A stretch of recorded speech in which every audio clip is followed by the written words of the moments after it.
உலக புகழ்பெற்ற மருத்துவர் ஜார்ஜ் இ ஃபாலர் அவர்களுடைய வாழ்க்கை வரலாறு தான் நம்ம இந்த வீடியோவில் பார்க்க போகிறோம்.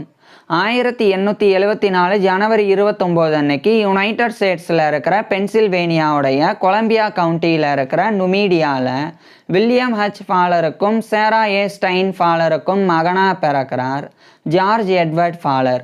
இவருடைய குடும்பம் நல்ல நிலையில் வாழ்ந்து வந்திருக்கிறாங்க.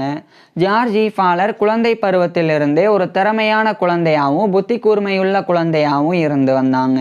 இந்த நிலையில் 1879ஆம் ஆண்டு ஜார்ஜ் இ ஃபாலருக்கு 5 வயசு இருக்கும்போது இவருடைய அப்பா இவரை படிக்க வைக்கிறதுக்காக நுமீடியாலே இருக்கக்கூடிய ஒரு லோக்கல் பப்ளிக் ஸ்கூலில் இவரை சேர்த்துறாங்க. அது ஒரு பிரைமரி ஸ்கூலாக இருந்தது. அங்கு சேர்ந்து ஜார்ஜ் இ ஃபாலர் இவருடைய ஆரம்ப கல்வியை படிக்க ஆரம்பிச்சிருந்தாங்க. ஜார்ஜ் இ ஃபாலர் ஆரம்ப கல்வியின் போதிலிருந்தே பள்ளி பாடங்களை ரொம்ப நல்லா புரிஞ்சு படிக்கக்கூடிய ஒரு பிரில்லியண்டான ஸ்டூடெண்டாக இருந்து வந்தாங்க. பிறகு 1884ஆம் ஆண்டு இவருடைய 10 வயதில் ஜார்ஜ் இ ஃபாலர் இவருடைய ஆரம்ப கல்வியை முடிச்சிடுறாங்க. இதுக்கப்புறமா அதே நுமீடியாலே இருக்கக்கூடிய ஒரு பப்ளிக் ஹை ஸ்கூலில் இவருடைய அப்பா இவரை சேர்த்துடுறாங்க. அந்த ஒரு பப்ளிக் ஹை ஸ்கூலில் சேர்ந்து ஜார்ஜ் இ ஃபாலர் இவருடைய ஹையர் எஜுகேஷன் உயர்கல்வியை படிக்க ஆரம்பிச்சிருந்தாங்க. உயர்கல்வியின் போது லட்டின், கிரீக் போன்ற கிளாசிக்கல் லாங்குவேஜஸை ஜார்ஜ் இ ஃபாலர் கற்றுக்கிட்டு வந்தாங்க. இதுக்கப்புறமா சயின்ஸ் அறிவியல் பாடங்கள் படிக்கிறதுல ஜார்ஜ் இ ஃபாலர் அதிக ஆர்வம் காட்ட தொடங்கியிருந்தாங்க. அறிவியல்லையே குறிப்பாக இவர் பயாலஜி உயிரியல், கெமிஸ்ட்ரி வேதியியல், ஜுவாலஜி விலங்கியல் இந்த 3 பாடங்களை மிகவும் ஆர்வத்தோடவும் ஈடுபாடோடவும் ஜார்ஜ் இ ஃபாலர் படித்து வந்தாங்க. இதுக்கப்புறமா 1891ஆம் ஆண்டு இவருடைய 17 வயதில் ஜார்ஜ் இ ஃபாலர் இவருடைய ஹையர் எஜுகேஷன் அந்த நுமீடியாவில் இருக்கக்கூடிய பப்ளிக் ஹை ஸ்கூல்ல இருந்து முடிச்சிடுறாங்க. முடிச்சதுக்கு அப்புறமா இவருடைய அண்டர் கிராஜுவேட் ஸ்டடீஸுக்காக ஜார்ஜ் இ ஃபாலருடைய அப்பா இவரை அந்த கொலம்பியா கவுண்டியில் இருக்கக்கூடிய நுமீடியாவில் இருந்து அதே கொலம்பியா கவுண்டியில் இருக்கிற ப்ளூம்ஸ்பர்குக்கு இவரை அனுப்பிடுறாங்க. குறிப்பாக அங்கே இருக்கக்கூடிய Bloomsburg literary institute and state normal ஸ்கூலில் இவரை சேர்த்துறாங்க. அது இன்றைய காலகட்டத்தில் ப்ளூம்ஸ்பர்க் யூனிவர்சிட்டி ஆஃப் பென்சில்வேனியா அப்படின்னு அழைக்கப்படுது. ஸோ அது ஒரு காலேஜ் தான். ஸோ அங்கே ஜாயின் பண்ணி 1891ஆம் ஆண்டிலிருந்து ஜார்ஜ் இ ஃபாலர் இவருடைய அண்டர் கிராஜுவேட் ஸ்டடீஸை படிக்க ஆரம்பிக்கிறாங்க. குறிப்பாக இவர் பேச்சுலர்ஸ் டிகிரியை படிக்க ஆரம்பிச்சிருந்தாங்க. இவருடைய அண்டர் கிராஜுவேட் ஸ்டடீஸின் போது இவர் பயாலஜி, கெமிஸ்ட்ரி இந்த 2 பாடங்களை மேஜர் சப்ஜெக்ட்ஸாக எடுத்து படித்து வந்தாங்க. அதுக்கப்புறமா இவர் கூடுதலாக ஜுவாலஜி விலங்கியல், அதேமாதிரி பாட்டனி தாவரவியல், அதுக்கப்புறமா அஸ்ட்ரானமி வானியல் இது போன்ற பாடங்களை சப்சிடியரி சப்ஜெக்ட்ஸாக ஜார்ஜ் இ ஃபாலர் படித்து வந்தாங்க. இதுக்கப்புறமா இந்த நிலையில் அதாவது இவருடைய பேச்சுலர்ஸ் டிகிரி படிக்கும்போது ஜார்ஜ் இ ஃபாலருக்கு மருத்துவம் படிக்கணும் அப்படின்ற அந்த ஒரு எண்ணம் ஏற்படுது. இதுக்கப்புறம் 1894ஆம் ஆண்டு இவருடைய 20 வயதில் ஜார்ஜ் இ ஃபாலர் இவருடைய bachelor of arts BA degree முடிக்கிறாங்க. அதாவது இந்த கெமிஸ்ட்ரி, பயாலஜிலாம் எப்படி பேச்சுலர் ஆஃப் ஆர்ட்ஸில் இருக்குது அப்படின்னா அந்த காலகட்டத்தில் பேச்சுலர் ஆஃப் ஆர்ட்ஸ் பிஏல தான் இந்த chemistry, biology, zoology, physics, astronomy, geology அப்படின்னு இது போன்ற அறிவியல் பாடங்களும் இருந்தது. ஸோ இவர் பிஏ பேச்சுலர் ஆஃப் ஆர்ட்ஸ் படித்து 1894ஆம் ஆண்டு இவருடைய 20 வயதில் ஜார்ஜ் இ ஃபாலர் இவருடைய பேச்சுலர்ஸ் டிகிரியை முடிக்கிறாங்க. இதை தொடர்ந்து இவர் அந்த பென்சில்வேனியாவில் இருக்கிற கொலம்பியா கவுண்டியோடைய ப்ளூம்ஸ்பர்க் அங்கேருந்து அதே பென்சில்வேனியாவில் இருக்கிற ஃபிலடெல்ஃபியாவுக்கு போயிடுறாங்க. அங்கே போய் அந்த ஃபிலடெல்ஃபியாவில் இருக்கக்கூடிய யூனிவர்சிட்டி ஆஃப் பென்சில்வேனியா அதனுடைய ஒரு அங்கமாக இருக்கக்கூடிய பெரல்மன் ஸ்கூல் ஆஃப் மெடிசன் அங்கே இவர் 1894ஆம் ஆண்டு ஜாயின் பண்ணுறாங்க. ஆனால் அது அந்த காலகட்டத்தில் medico chirurgical college of Philadelphia அப்படின்னு இருந்தது. மெடிக்கோ சிருஜிக்கல் அப்படின்னா மெடிக்கோ அப்படின்றது லட்டினில் மெடிக்கல், அதுதான் மெடிக்கோ அப்படின்றாங்க.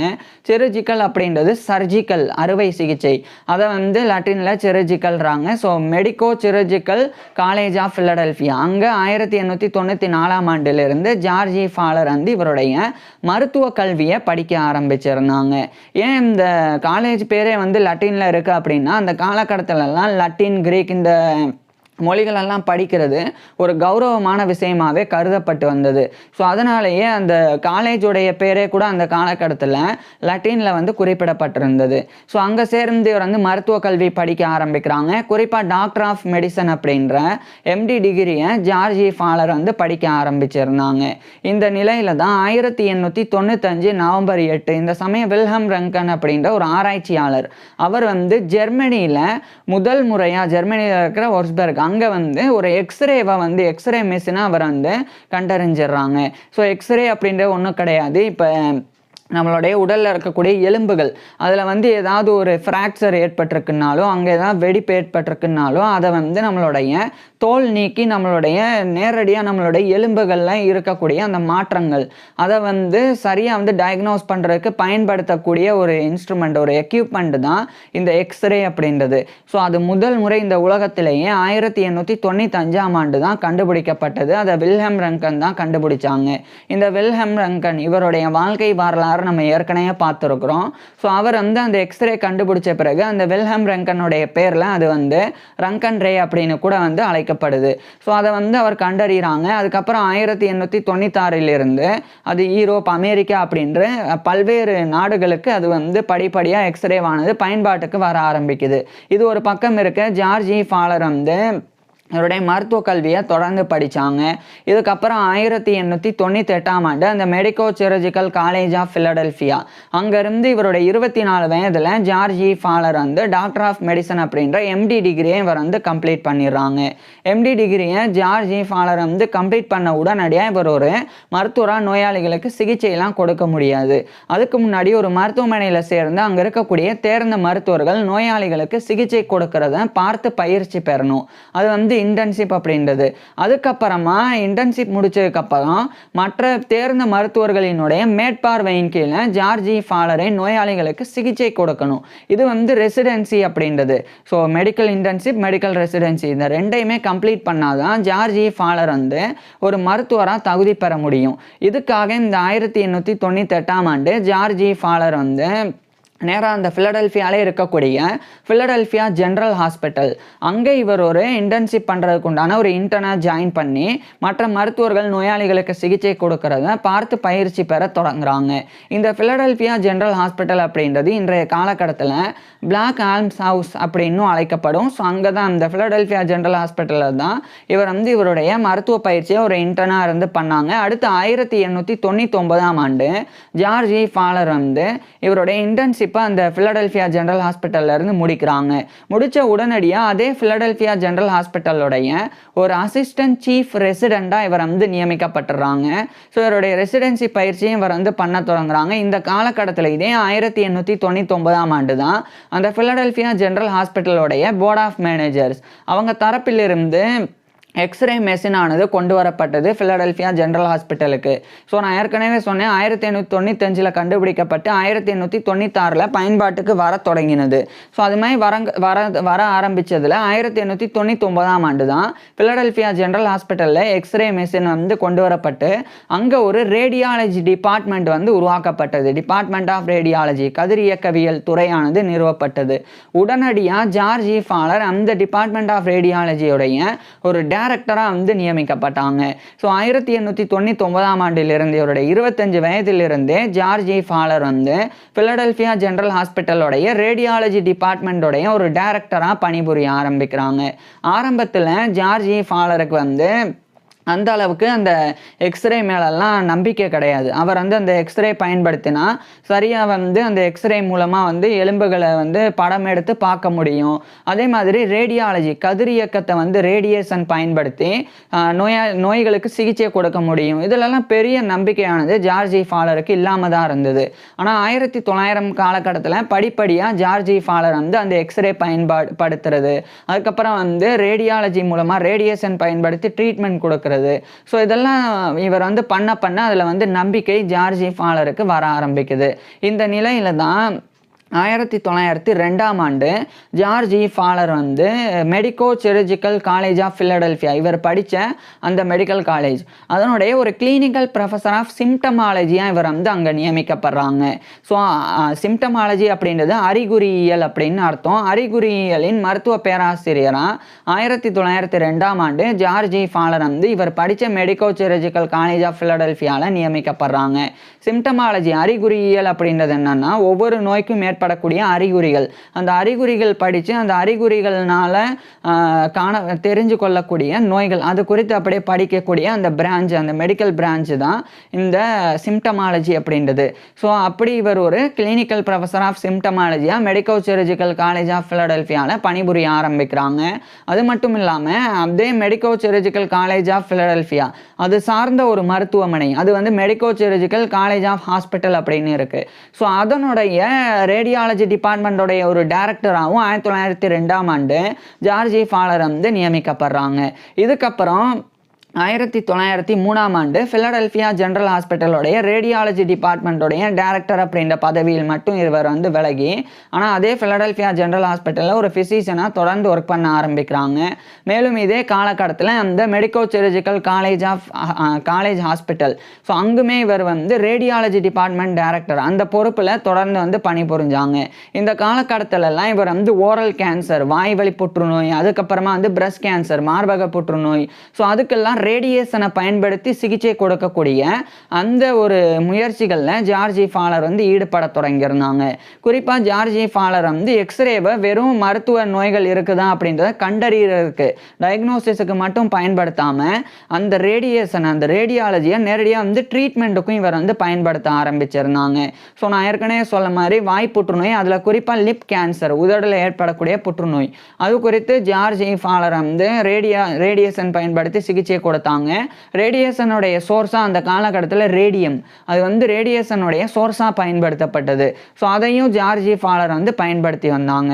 அதுக்கப்புறமா மார்பக புற்றுநோய், பெண்களுக்கு ஏற்படக்கூடிய பிரஸ்ட் கேன்சர், அதுக்குண்டான சிகிச்சையிலையும் ஜார்ஜ் இ ஃபாலர் வந்து ரேடியேஷனை பயன்படுத்தி அதில் சில மேம்பாடுகளை, அந்த ட்ரீட்மெண்ட்டில் சில அட்வான்சஸை ஜார்ஜ் இ ஃபாலர் வந்து ஏற்படுத்த தொடங்கியிருந்தாங்க. இந்த நிலையில தான் 1908ஆம் ஆண்டு நவம்பர் 21 அன்னைக்கு ஜார்ஜ் இ ஃபாலர் வந்து பிரான்சஸ் சிம்ப்சன் அப்படின்ற ஒரு பெண்ணை வந்து இவருடைய 34 வயதில் இவர் வந்து திருமணம் பண்ணிக்கிறாங்க. ஸோ திருமணத்துக்கு அப்புறமா ஜார்ஜ் இ ஃபாலருக்கும் இவருடைய மனைவியான சிம்ப்சன் ஃபாலர் இவங்க 2 பேருக்கும் குழந்தைகள் எதுவும் பிறக்கல. இருந்தாலும் ஜார்ஜ் இ ஃபாலருடைய தனிப்பட்ட வாழ்க்கை ரொம்ப நல்லா போக ஆரம்பிச்சிருந்தது. இது இவருடைய பர்சனல் லைஃப், தனிப்பட்ட வாழ்க்கையாக இருந்தது. இது ஒரு பக்கம் இருக்கு. 1909ஆம் ஆண்டு அந்த medico chirurgical college of Philadelphia அங்கே இவர் வந்து கிளினிக்கல் ப்ரொஃபஸர் ஆஃப் சிம்டமாலஜியாக இருந்தாங்க. அப்போ அந்த 1909ஆம் ஆண்டு தான் கிளினிக்கல் ப்ரொஃபஸர் ஆஃப் ரேடியாலஜியாக இவர் வந்து நியமிக்கப்படுறாங்க. ஸோ கதிர் இயக்கவியல் துறையானது அந்த மெடிக்கோ சிர்ஜிக்கல் காலேஜ் ஆஃப் ஃபிலடெல்ஃபியாவில் 1909ஆம் ஆண்டு கொண்டு வரப்பட்டது. உடனடியாக அந்த ரேடியாலஜியோடைய கிளினிக்கல் ப்ரொஃபஸராக இவர் வந்து நியமிக்கப்பட்டாங்க. இந்த நிலையில தான் துரதிருஷ்டவசமாக 1910 மார்ச் 15 அன்னைக்கு ஜார்ஜ் இ ஃபாலருடைய மனைவியான பிரான்சஸ் சிம்ப்சன் ஃபாலர் அவங்க வந்து இறந்து போயிடுறாங்க. பிரான்சஸ் சிம்ப்சன் ஃபாலர் அப்படின்ற ஜார்ஜ் இ ஃபாலருடைய மனைவி இறந்து போயிடுறாங்க 1910 மார்ச் 15 அன்னைக்கு. இது ஜார்ஜ் இ ஃபாலருடைய பர்சனல் லைஃப்பில் இவருக்கு ஏற்பட்ட மிகப்பெரிய ஒரு துயரமாக இருந்தது. இந்த துயரத்திலிருந்து மீண்டு வர்றதுக்கு ஜார்ஜ் இ ஃபாலர் வந்து ரொம்ப சிரமப்பட்டு வந்தாங்க. இந்த நிலையில் இதே 1910ஆம் ஆண்டு தான் அமெரிக்கன் ரேஸ் சொசைட்டி அதனுடைய ஒரு பிரசிடெண்டாக ஜார்ஜ் இ ஃபாலர் வந்து அதே 1910ஆம் ஆண்டு நியமிக்கப்பட்டாங்க. அதுக்கப்புறம் 1911ஆம் ஆண்டு வரைக்கும் அமெரிக்கன் ரேஸ் சொசைட்டியோடைய ஒரு பிரசிடெண்டாக ஜார்ஜ் இ ஃபாலர் இருந்து வந்தாங்க.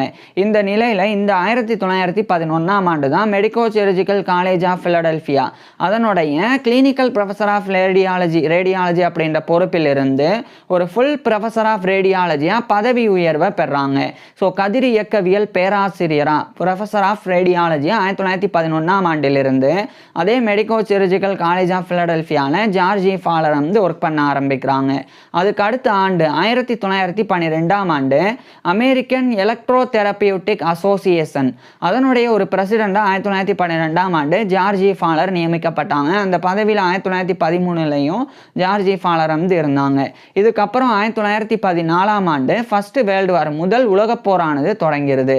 இது ஒரு பக்கம் இருக்க 1915 காலகட்டத்திலெல்லாம் ஜார்ஜ் இ ஃபாலர் வந்து ரேடியோ தெரப்பி இதுதான் வந்து ரேடியாலஜியை ட்ரீட்மெண்ட்டில் ரேடியேஷனை ட்ரீட்மெண்ட்டில் பயன்படுத்துறது ரேடியோ தெரப்பியூட்டிக் அப்படின்னு அழைக்கப்படும். ஸோ அதில் வந்து ஒரு கை தேர்ந்தவராக ஜார்ஜ் இ ஃபாலர் வந்து மாற ஆரம்பிக்கிறாங்க. நிறைய ரிசர்ச் பேப்பர்ஸும் அதை சார்ந்த ரேடியாலஜி சார்ந்து நிறைய ரிசர்ச் பேப்பர்ஸும் இவர் எழுதி பப்ளிஷ் பண்ணவும் ஆரம்பிக்கிறாங்க. இதுக்கப்புறம் 1916 இந்த காலகட்டத்தில் இவர் பணிபுரியக்கூடிய medico chirurgical college of Philadelphia அது வந்து யூனிவர்சிட்டி ஆஃப் பென்சில்வேனியா கூட மெர்ஜ் ஆகுது, இணையுது. ஸோ அந்த 1916 தான் அது வந்து இணைஞ்ச பிறகு அது வந்து graduate school of medicine of the university of Pennsylvania அப்படின்னு மாறினது. நான் ஏற்கனவே சொன்ன மாதிரி அது வந்து Perelman school of medicine at the university of Pennsylvania அப்படின்னு அழைக்கப்படுது. ஸோ அது வந்து 1916 அப்போ வந்து மாறுது. ஸோ அது மாறின உடனடியாக அந்த 1916ஆம் ஆண்டு அந்த யூனிவர்சிட்டி ஆஃப் பென்சில்வேனியாவுடைய கிராஜுவேட் ஸ்கூல் ஆஃப் மெடிசன் அதனுடைய ப்ரொஃபஸர் ஆஃப் ரேடியாலஜியாகவும் 1916ஆம் ஆண்டு ஜார்ஜ் இ ஃபாலர் வந்து நியமிக்கப்படுறாங்க. ஏன்னா medico chirurgical college of Philadelphia அது வந்து யூனிவர்சிட்டி ஆஃப் பென்சில்வேனியாவோட இணைஞ்சு graduate school of medicine at the university of Pennsylvania அப்படின்னு மாற்றம் அடைஞ்சு மிகப்பெரிய பல்கலைக்கழகமானது. அப்படி மிகப்பெரிய பல்கலைக்கழகமான பிறகும் கூட ப்ரொஃபஸர் ஆஃப் ரேடியாலஜி 1916ஆம் ஆண்டு மறுபடியும் ஜார்ஜ் இ ஃபாலரே நியமிக்கப்பட்டாங்க. இதுக்கப்புறம் இதே 1916ஆம் ஆண்டு கிராஜுவேட் ஹாஸ்பிட்டல் இன் ஃபிலடெல்ஃபியா அதனுடைய ரேடியாலஜி டிபார்ட்மெண்ட்டுடைய டைரக்டராக இவர் நியமிக்கப்படுறாங்க. மேலும் அதே அந்த ஃபிலடெல்ஃபியாவில் இருக்கக்கூடிய மிசரிகோர்டியா ஹாஸ்பிட்டல் அப்படின்னு ஒரு மருத்துவமனை அந்த மிசரிகோர்டியா ஹாஸ்பிட்டலோடைய ரேடியாலஜி டிபார்ட்மெண்ட்டோடைய ஒரு டைரக்டராகவும் அதே 1916ஆம் ஆண்டு ஜார்ஜ் இ ஃபாலர் வந்து நியமிக்கப்படுறாங்க. இதுக்கப்புறமா 1918 ஜூலை 10 அன்னைக்கு ஜார்ஜ் இ ஃபாலர் வந்து மியூரியல் வில்க்ஸ் பென்னட் அப்படின்னு சொல்லி இன்னொரு பெண்ணை ரெண்டாவதாக ஜார்ஜ் இ ஃபாலர் வந்து இவருடைய 44 வயதில் திருமணம் பண்ணிக்கிறாங்க 1918 ஜூலை 10 அன்னைக்கு. திருமணத்துக்கு பிறகு ஜார்ஜ் இ ஃபாலருக்கும் இவருடைய இரண்டாவது மனைவியான மியூரியல் வில்க்ஸ் பென்னட் ஃபாலர் இவங்க 2 பேருக்கும் குழந்தைகள் எதுவும் பிறக்கல. இருந்தாலும் இவங்களுடைய 2 பேருடைய தனிப்பட்ட வாழ்க்கை ரொம்ப நல்லாவே போக ஆரம்பிச்சிருந்தது. ஸோ இதுவும் வந்து ஜார்ஜ் இ ஃபாலருடைய பர்சனல் லைஃப் தனிப்பட்ட வாழ்க்கையாக இருந்தது. இது ஒரு பக்கம் இருக்க இந்த 1918ஆம் ஆண்டுடைய இறுதி காலகட்டத்தில் முதல் உலகப் போரானது முடிவடைஞ்சிருது. இதுக்கப்புறம் இந்த முதல் உலகப் போரின் போது இவர் வந்து மெடிக்கல் அட்வைசரி கமிட்டியில் ஒரு மெம்பராக இருந்து வந்தாங்க. இந்த எக்ஸ்ரேவை வந்து இராணுவ வீரர்களுக்கு காயமடையும் போது அவங்களுடைய எலும்பில் புல்லட்லாம் பாஞ்சிருக்குன்னா அதை வந்து பரிசோதனை பண்ணி கண்டுபிடிக்கிறதுக்காக இந்த எக்ஸ்ரேவானது அதை கண்டறிகிறதுக்காக பயன்படுத்தப்பட்டது. ஸோ அப்போ இவர் வந்து மெடிக்கல் அட்வைசரி கமிட்டியோடைய ஒரு மெம்பராக இவர் வந்து 1917 to 1918 போர் முடிகிற வரைக்கும் ஜார்ஜ் இ ஃபாலர் இருந்தாங்க. அதுக்கப்புறமா 1919 காலகட்டத்தில் 1920 காலகட்டத்திலலாம் தொடர்ந்து ரேடியாலஜி குறித்த ரிசர்ச் பேப்பர்ஸை ஜார்ஜ் இ ஃபாலர் வந்து கன்சிஸ்டண்ட்டாக பப்ளிஷ் பண்ணி வந்தாங்க. இந்த நிலையில் தான் 1921 1922 இந்த காலகட்டத்தில் அமெரிக்கன் ரேடியம் சொசைட்டி அதனுடைய ஒரு பிரசிடெண்ட்டாக ஜார்ஜ் இ ஃபாலர் வந்து நியமிக்கப்படுறாங்க. அதை தொடர்ந்து 1923ஆம் ஆண்டு அமெரிக்கன் காலேஜ் ஆஃப் ரேடியாலஜி அப்படின்னு கதிர் இயக்கவியலுக்கான ஒரு அமெரிக்க கல்லூரி 1923ஆம் ஆண்டு நிறுவப்பட்டது. அது நிறுவப்பட்ட உடனடியாக அந்த அமெரிக்கன் காலேஜ் ஆஃப் ரேடியாலஜியோடைய ஃபர்ஸ்ட் பிரசிடெண்டாக 1923ஆம் ஆண்டு ஜார்ஜ் இ ஃபாலர் தான் நியமிக்கப்பட்டாங்க. ஸோ இது ஜார்ஜ் இ ஃபாலருக்கு கிடைக்கக்கூடிய ஒரு மிகப்பெரிய ஒரு கௌரவமாக இருந்தது. இதுக்கப்புறமா ஜார்ஜ் இ ஃபாலர் வந்து இந்த இன்டர்நேஷனல் காங்கிரஸ் ஆஃப் ரேடியாலஜி அப்படின்னு ரேடியாலஜிக்கான சர்வதேச ஒரு மீட்டிங் ஆனது நடந்தது. அது வந்து இங்கிலாந்தில் இருக்கிற லண்டனில் 1925ஆம் ஆண்டு நடந்தது. அப்போ அந்த இன்டர்நேஷனல் காங்கிரஸ் ஆஃப் ரேடியாலஜியோடைய எக்ஸிக்யூட்டிவ் கமிட்டி மெம்பராக 1925ஆம் ஆண்டு ஜார்ஜ் இ ஃபாலர் வந்து நியமிக்கப்பட்டாங்க. அதுக்கப்புறம் 1926ஆம் ஆண்டு இங்கிலாந்துடைய கேம்பிரிட்ஜரில் இருக்கிற கேம்பிரிட்ஜ் அங்கே இருக்கக்கூடிய யூனிவர்சிட்டி ஆஃப் கேம்பிரிட்ஜ் வந்து இவருக்கு DMRA அப்படின்ற டாக்டர் பட்டத்தை வழங்கி இவரை வந்து கௌரவப்படுத்தினாங்க. அதை தொடர்ந்து 1928ஆம் ஆண்டு ஸ்வீடனில் இருக்கிற ஸ்டாக்ஹோம் அங்கே வந்து இந்த இன்டர்நேஷனல் காங்கிரஸ் ஆஃப் ரேடியாலஜி அதனுடைய செகண்ட் மீட்டிங் ஆனது நடந்தது. அப்போ அந்த second international congress of radiology அந்த ஸ்டாக்ஹோமில் நடந்ததுலையும் எக்ஸிக்யூட்டிவ் கமிட்டி மெம்பராக 1928ஆம் ஆண்டும் ஜார்ஜ் இ ஃபாலர் வந்து நியமிக்கப்பட்டாங்க. அதுக்கப்புறம் 1930ஆம் ஆண்டு அர்சினிஸ் காலேஜ் இது வந்து பென்சில்வேனியாவுடைய மான்கமரி கவுண்டி அந்த பென்சில்வேனியாவுடைய மான்கமரி கவுண்டியில் இருக்கிற காலேஜ்வில் அப்படின்ற ஒரு இடம் அங்கே தான் இந்த அர்சினிஸ் காலேஜ் அப்படின்றது இருக்குது. அந்த அர்சினிஸ் காலேஜ் தரப்பிலிருந்து 1930ஆம் ஆண்டு இவருக்கு வந்து SCD வழங்கி இவரை கௌரவப்படுத்தினாங்க. அதாவது டாக்டர் ஆஃப் சயின்ஸ் அப்படின்ற கௌரவ டாக்டர் பட்டத்தை 1930ஆம் ஆண்டு ஜார்ஜ் இ ஃபாலருக்கு வழங்கி இவரை கௌரவப்படுத்தினாங்க. அது மட்டும் இல்லாமல் ஃபிலடெல்ஃபியா கவுண்டி மெடிக்கல் சொசைட்டி அவங்க தரப்பிலிருந்து இவருக்கு வந்து ஸ்ட்ரிட்மாட்டர் மெடல் அப்படின்ற ஒரு பதக்கத்தை வழங்கி 1930ஆம் ஆண்டு ஜார்ஜ் இ ஃபாலரை வந்து கௌரவப்படுத்தினாங்க. அடுத்து 2 ஆண்டுகளுக்கு அப்புறமா 1932ஆம் ஆண்டு ஜார்ஜ் இ ஃபாலர் வந்து அந்த கிராஜுவேட் ஹாஸ்பிட்டல் இன் ஃபிலடெல்ஃபியா அதனுடைய ரேடியாலஜி டிபார்ட்மெண்ட்டோடைய டைரக்டர் அப்படின்ற பதவியிலிருந்து 16 ஆண்டுகளுக்கு பிறகு இவர் வந்து விலகுறாங்க. ஏன்னா 1916 இந்த கிராஜுவேட் ஹாஸ்பிட்டல் இன் ஃபிலடெல்ஃபியாவுடைய ரேடியாலஜி டிபார்ட்மெண்ட்டோடைய டைரக்டராக நியமிக்கப்பட்டாங்க. அதிலிருந்து 1932 16 ஆண்டுகளுக்கு பிறகு இவர் வந்து விலகினாங்க. இருந்தாலும் அதே கிராஜுவேட் ஹாஸ்பிட்டல் இன் ஃபிலடெல்ஃபியா அங்கே வந்து இவர் வந்து ஜார்ஜ் இ ஃபாலர் வந்து தொடர்ச்சியாக ஒரு ஃபிசிஷியனாக கன்சல்டிங் ரேடியாலஜிஸ்டாக வந்து பணிபுரிய ஆரம்பிக்கிறாங்க. ஒரே ஒரு விஷயம் சொல்ல தவறிட்டேன். 1918 இந்த காலகட்டத்தில் தான் இந்த மெடிக்கோ சிர்ஜிக்கல் காலேஜ் ஹாஸ்பிட்டல் அதனுடைய ரேடியாலஜி டிபார்ட்மெண்ட்டோடைய டைரக்டர் அப்படின்ற பதவியிலிருந்து 16 ஆண்டுகளுக்கு பிறகு விலகி இருந்தாங்க. ஸோ அது 1902 to 1918 வரைக்கும் மெடிக்கோ சிர்ஜிக்கல் காலேஜ் ஹாஸ்பிட்டல் அதனுடைய ரேடியாலஜி டிபார்ட்மெண்ட்டோடைய டைரக்டராக இருந்தாங்க. ஸோ இதை மட்டும் சொல்ல தவறிட்டேன். ஸோ அதேமாதிரி 1932 இந்த ஒரு கிராஜுவேட் ஹாஸ்பிட்டல் இன் ஃபிலடெல்ஃபியாவுடைய டைரக்டர் அப்படின்ற பதவியிலிருந்து ரேடியாலஜி டிபார்ட்மெண்ட்டோடைய டைரக்டர் அப்படின்ற பதவியிலிருந்து விலகினாலும் அந்த கிராஜுவேட் ஹாஸ்பிட்டல் இன் ஃபிலடெல்ஃபியாவுடைய ஒரு கன்சல்டிங் ரேடியாலஜிஸ்டாக ஒரு ஆலோசனை கதிரியக்கவியல் நிபுணராக பணிபுரிய ஆரம்பிக்கிறாங்க. அடுத்து 1933 இந்த காலகட்டத்தில் ஜார்ஜ் இ ஃபாலர் வந்து இன்னும் சில முக்கியமான பொறுப்புகளையும் பெற்றாங்க. குறிப்பாக இவர் வந்து அந்த யூனிவர்சிட்டி ஆஃப் பென்சில்வேனியாவுடைய அந்த மெர்ஜ் பண்ணப்பட்ட அந்த ஒரு graduate school of medicine at the university of Pennsylvania அதனுடைய ஒரு வைஸ் டீனா 1933ஆம் ஆண்டு ஜார்ஜ் இ ஃபாலர் வந்து நியமிக்கப்பட்டாங்க. அதுக்கப்புறம் 1935 இந்த காலகட்டத்தில் ஜார்ஜ் இ ஃபாலர் வந்து ஒரு கோல்டு மெடலை வந்து அமெரிக்கன் ரேடியம் சொசைட்டி அவங்க தரப்பிலிருந்து இவர் வந்து பெற்றாங்க. ரேடியாலஜிக்கு இவர் ஆற்றக்கூடிய பங்களிப்புக்காக.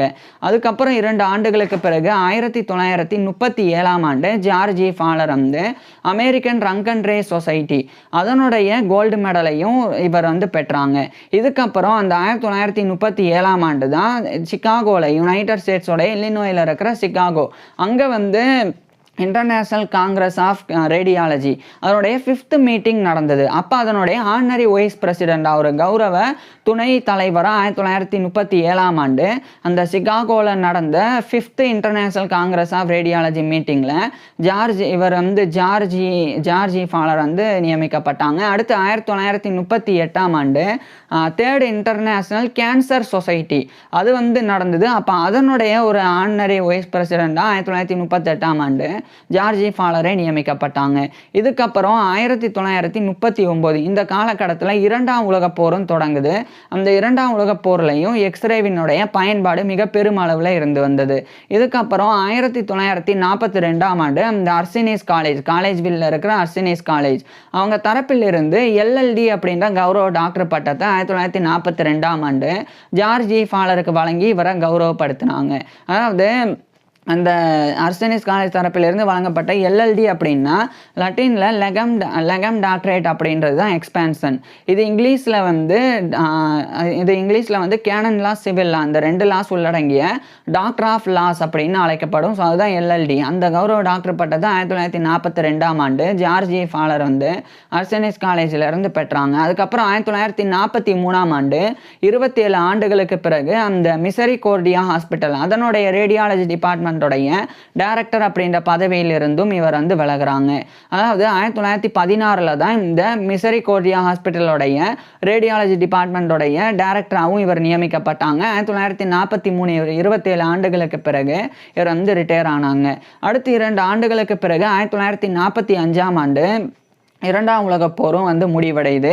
இதே 1945ஆம் ஆண்டு பிலடெல்பியா கவுண்டி மெடிக்கல் சொசைட்டியோடைய பிலடெல்பியா ஒரு மெடிக்கல் சொசைட்டி, அமெரிக்கன் மெடிக்கல் சொசைட்டியோடைய பிலடெல்பியா டிவிஷன் அவங்க தரப்பிலிருந்து ஜார்ஜ் ஜி ஃபாலருக்கு வந்து ஒரு மிகப்பெரிய ஒரு மெரிட் ஒரு கௌரவம் வழங்கப்பட்டு 1945ஆம் ஆண்டு ஜார்ஜ் ஜி ஃபாலர் வந்து கௌரவிக்கப்பட்டாங்க.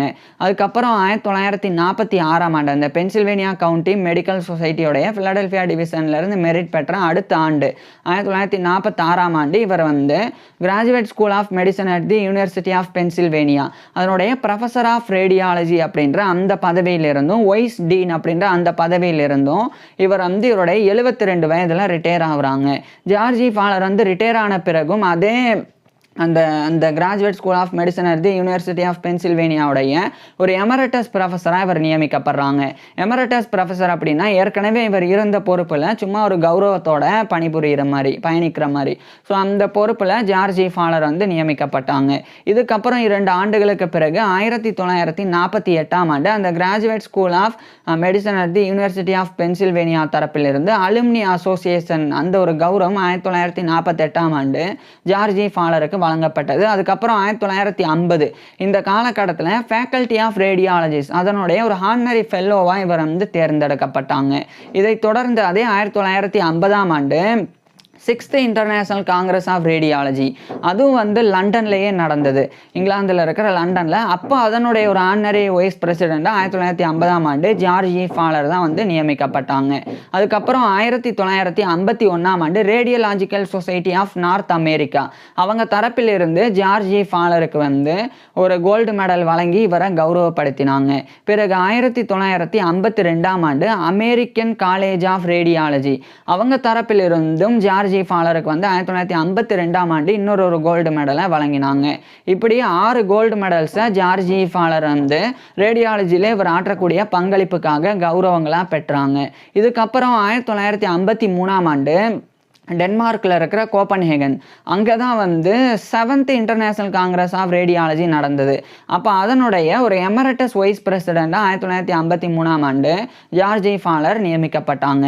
2 ஆண்டுகளுக்கு அப்புறம் 1955ஆம் ஆண்டு ஜார்ஜ் ஜி ஃபாலர் வந்து பிரான்ஸில் இருக்கிற பாரிஸில் இருந்து ஒரு கௌரவத்தை பெற்றாங்க. அதாவது பிரான்ஸுடைய பாரிஸில் இருக்கிற சென்டர் ஆண்ட்வான் பெக்ரல் இன் பாரிஸ் அவங்க தரப்பிலிருந்தும் இவருக்கு வந்து கோல்டு மெடலானது 1955ஆம் ஆண்டு வழங்கப்பட்டது. இதில் ஒரு முக்கியத்துவம் என்னன்னா இந்த பாரிஸில் இந்த சென்டர் ஆண்ட்வான் பெக்ரல் ஆஃப் பாரிஸ் இது வந்து 1955ஆம் ஆண்டு தான் முதல் கோல்டு மெடலையே வழங்கினாங்க. அந்த முதல் கோல்டு மெடலை ஜார்ஜ் ஜி ஃபாலருக்கு தான் வழங்கினாங்க.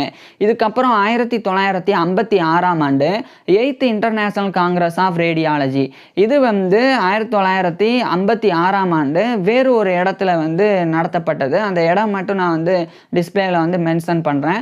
ஸோ அங்கே நடக்கும்போது ஜார்ஜ் ஜி ஃபாலர் வந்து அதனுடைய ஒரு எமரட்டஸ் வைஸ் பிரசிடெண்ட்டாகவும் ஜார்ஜ் ஜி ஃபாலர் வந்து நியமிக்கப்பட்டாங்க. ஸோ இது மாதிரி ஜார்ஜ் ஜி ஃபாலர் வந்து தொடர்ச்சியாக பல்வேறு இடங்களில் நடத்தப்பட்ட இன்டர்நேஷனல் காங்கிரஸ் ஆஃப் ரேடியாலஜியோடைய வைஸ் பிரசிடெண்ட்டாகவும் ஆனரி வைஸ் பிரசிடெண்ட்டாகவும் எமரட்டஸ் வைஸ் பிரசிடெண்ட்டாகவும் இருந்தாங்க. ஸோ இப்பேற்பட்ட நபர் வந்து இந்த ரேடியேஷன் குறித்தும் ரேடியம் குறித்தும் தொடர்ந்து ரேடியாலஜியில் ஒர்க் பண்ணுறனால அந்த கதிர்வீச்சின் தாக்கத்தின் காரணமாக இவர் பாதிக்கப்பட்டு இறுதியாக 1957 ஜனவரி 29 அன்னைக்கு இவருடைய 83வது பர்த்டே அன்னைக்கு கரெக்டாக இவருடைய 83 வயதில் ஜார்ஜ் ஜி ஃபாலர் வந்து இறந்து போகிறாங்க. ஸோ இவர் பிறந்ததும் ஜனவரி 29, இறந்ததும் ஜனவரி 29 தான். ஸோ 1957 ஜனவரி 29 அன்னைக்கு இவருடைய 83 வயதில் ஜார்ஜ் ஃபாலர் இறந்து போயிடுறாங்க.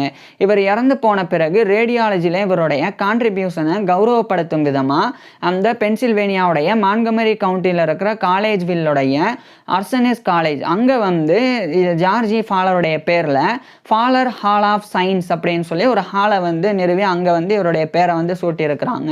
இது வந்து ஜார்ஜ் ஃபாலருக்கு கிடைக்கக்கூடிய ஒரு கௌரவம். இது 1952லேயே பண்ணிட்டாங்க. ஸோ இவர் இறந்தது 1957 ஜனவரி 29. இது மட்டும் இல்லாமல் ஜார்ஜ் ஃபாலருடைய இறப்பின் பிறகு சில கௌரவங்கள் இதே போன்ற கௌரவங்களை ஜார்ஜ் ஃபாலர் வந்து பெற்றாங்க. இதெல்லாம் ஒரு பக்கம் இருந்தாலும் ஜார்ஜ் ஃபாலர் வந்து ரேடியாலஜியில் ஆற்றின பங்களிப்பு வந்து மிக முக்கியமானது. குறிப்பாக ஓரல் கேன்சர், பிரஸ்ட் கேன்சர் இவைகளுக்கெல்லாம் ரேடியேஷனை பயன்படுத்தக்கூடிய முன்னோடியாக ஜார்ஜ் ஃபாலர் வந்து இருந்தாங்க. அதேமாதிரி எக்ஸ்ரே பயன்பாட்டில் பெரிய அளவில் இன்ஃப்ளூயன்சஸ் கொடுக்கக்கூடிய நபர்களில் ஒருத்தராக ஜார்ஜ் ஃபாலரும் இருந்தாங்க. ஸோ இப்பேற்பட்ட ஜார்ஜ் ஃபாலர் பற்றி நீங்கள் என்ன நினைக்கிறீங்க அப்படின்றத கீழே கமெண்ட்ஸில் சொல்லுங்கள். உங்களுக்கு எந்த மாதிரியான டாபிக்ஸில் எந்த மாதிரியான வீடியோஸ் வேணும் அப்படின்றதையும் கீழே கமெண்ட்ஸில் சொல்லுங்கள். தேங்க்யூ.